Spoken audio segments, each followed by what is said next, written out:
तकरीबन 5 साल लग गए हैं इटली एम्बेसी को ये ख़्याल आते आते कि मज़दूर बंदे का भी ख्याल कर लेना चाहिए।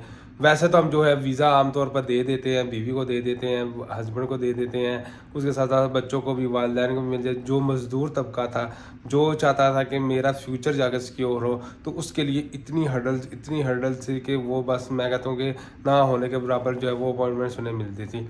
लेकिन फरवरी 2026 में उन्होंने एक बहुत अच्छा स्टेप लिया है कि इटली फैमिली वीज़ा के साथ साथ इटली वर्क वीज़ा के जो है वो रजिस्ट्रेशन स्टार्ट हो गई हैं।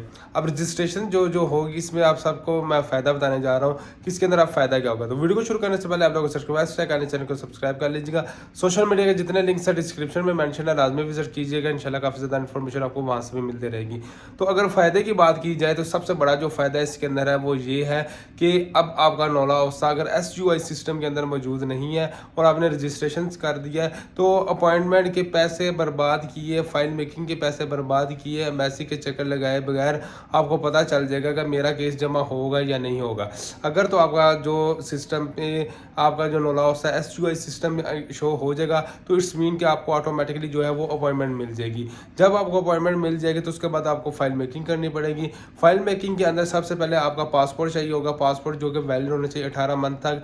आपका एक वाइट बैकग्राउंड के साथ पिक्चर चाहिए होगी, आपका शनाख्ती कार्ड चाहिए होगा। इसके साथ साथ अगर आपकी शादी हुई है तो 2 FRC वालिदैन के साथ और बीवी के साथ। अगर शादी नहीं हुई तो सिर्फ और सिर्फ वालिद के साथ जो है, वालिदैन के साथ जो है आपका FRC चलेगा। इसके बाद मिडल पर्सन जो है जिसने आपको रिकमेंडेशन की थी कि ये बंदा मैं बुला रहा हूँ, तो मिडल पर्सन का जो है आपको चाहिए होगा पासपोर्ट शनाख्ती कार्ड। जो ओनर आपको बुला रहा है उसका पासपोर्ट शनाख्ती कार्ड या रेजिडेंट के डॉक्यूमेंट्स। इसके बाद बिजनेस प्रोफाइल के साथ साथ आपको पावर ऑफ अटॉर्नी होती है वो चाहिए होगी, और फिर आपका नौला हाउस। ये सारी की सारी चीज़ों को हम कंबाइन करके आप जो है जाकर सबमिशंस करवा सकेंगे।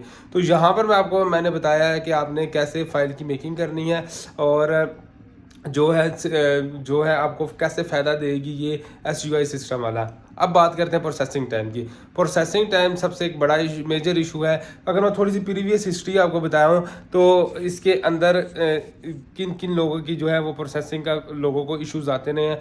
अगर उसकी मैं बात बताऊं, आप समझ लें कि अगर आप प्रीवियसली केसेस 2020 से लेकर 2023-24 तक के केसेस की बात करें तो उनको जो वीज़ा है 3 महीने से लेकर 2-2 साल तक लग गए हैं उनको वीज़ा की कॉल आते होते। अभी भी मुझे कॉल्स आ रही होती हैं कि भाई 2025 के एंड में या 24 के एंड में हमने केस जमा करवाया हुआ है, तो अभी तक मुझे पता नहीं चल रहा। तो एम्बेसी को ने अगर इस पर वर्क कर लिया है, अपॉइंटमेंट कैसे देनी है, तो प्रोसेसिंग टाइम में भी अब आप लोगों के लिए आसानी लानी चाहिए। बहुत से इस तरह के दोस्त, बहुत से इस तरह के अहबाब हैं जिन लोगों के अभी तक केसेस जमा हुए हैं उनको नहीं मिल रहा। तो उम्मीद यही की जा रही है कि 19 तारीख के बाद आपकी अपॉइंटमेंट्स तो जारी हो ही जाएंगी इंशाल्लाह। उसके साथ साथ प्रोसेसिंग टाइम में भी अब इनको चाहिए कि जल्द अज जल्द आंसर के। सीजनल्स का मतलब होता है थोड़ी देर के लिए काम करना, और वो टाइम ही आप निकाल दो तो बेचारे ने जाकर काम क्या करना है। तो अपने डॉक्यूमेंट्स की चेकिंग फॉर ऑफ अटेस्टेशन, और अगर आप चाहते हैं कि आपकी फाइल मेकिंग विद रजिस्ट्रेशन की जाए तो आप हमसे जो है वो कॉन्टैक्ट कर सकते हैं।